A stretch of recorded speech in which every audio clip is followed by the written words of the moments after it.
तो पुष्पा 1 मूवी आप सभी जानते हैं, पुष्पा द राइज, जिसमें पुष्पा का हमें राइज देखने को मिला था, कैसे वो पावर में आता है। और दूसरी मूवी जो आई है पुष्पा द रूल, इसमें हमें पुष्पा राज का रूल देखने को मिलता है। तो इस वीडियो में हम पुष्पा 2 द रूल की स्टोरी जानते हैं। फिल्म की शुरुआत होती है जापान के योकोहामा पोर्ट पर, जहां पर रेड सैंडलवुड का एक कंटेनमेंट पहुंचता है और जब वर्कर्स कंटेनर को खोलते हैं तो उसमें पुष्पा छुपा रहता है और वो पुष्पा पर हमला करते हैं और उसे गोली मार देते हैं और वो समुद्र में गिर जाता है। और फिर कहानी फ्लैशबैक में जाती है। फ्लैशबैक में दिखाया जाता है कि कैसे पुष्पा ने एसीपी भंवर सिंह शेखावत को अपमानित किया और खुद को एक सम्मानित सैंडलवुड स्मगलर के रूप में स्थापित करता है। भंवर सिंह शेखावत अपने अपमान के बाद छिप जाता है और मजदूर के रूप में अपनी पहचान छुपाकर पुष्पा की तस्करी रोकने की योजना बनाता है। और इसी बीच पुष्पा की मुलाकात मुख्यमंत्री नरसिंह रेड्डी से होती है और शिवल्ली ने कहा होता है कि वो सीएम के साथ अपनी एक फोटो लाए ताकि वो अपने घर में लगा सके, बट सीएम नरसिम्हा रेड्डी पुष्पा के साथ फोटो खिंचाने से मना कर देता है। और इसके बाद पुष्पा का ईगो हर्ट हो जाता है और पुष्पा बोलता है कि मैं तुम्हें सीएम की कुर्सी से हटा दूंगा। और फिर वह सिद्दप्पा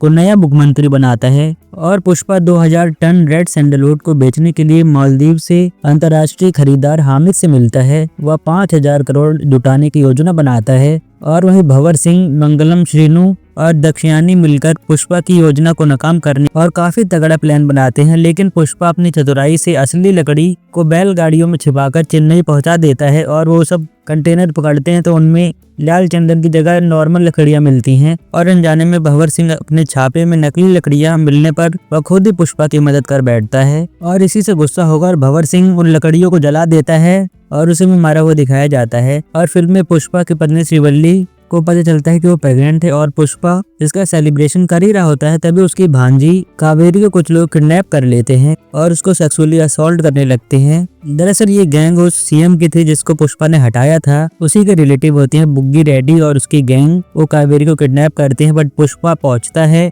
और सिंगल हैंडेडली पूरी गैंग को उड़ा देता है। और जो पिछला सीएम था वो मना भी करता है कि वो बुग्गी रेड्डी को ना मारे वरना सेंट्रल मिनिस्टर से उसकी सीधा दुश्मनी हो जाएगी, बट पुष्पा किसी की नहीं सुनता और बुग्गी रेड्डी को मार देता है। और हमें दिखाया जाता है कि कावेरी की शादी में एक मिस्टीरियस मैन बॉम्ब प्लांट कर रहा है और यहीं पर फिल्म खत्म होती है। लेकिन यह सवाल छोड़ जाती है कि पुष्पा के परिवार और उसके दुश्मनों का आगे क्या होगा। फिल्म में काफी शानदार एक्शन सीक्वेंसेस हैं पर फिल्म बहुत ही ज्यादा लंबी है, 3 घंटे की फिल्म है, जबरदस्ती खींचा गया है। और भाई साहब डांस स्टेप उसकी तो बात ही मत करो, क्या ही क्रिंज मचाया है। और अगला पार्ट अगर बनता है तो हमें वहीं से कहानी देखने को मिलेगी जहाँ से मूवी स्टार्ट हुई थी, जापान में, जब पुष्पा समुद्र में गिर जाता है। तो ये थी ओवरऑल पुष्पा 2 की स्टोरी। आपने मूवी देखी है तो आप अपने व्यूज कमेंट बॉक्स में जरूर बताइएगा और आने वाली वीडियोस को देखने के लिए आप हमारे चैनल को सब्सक्राइब कर सकते हैं। थैंक यू, जय हिंद।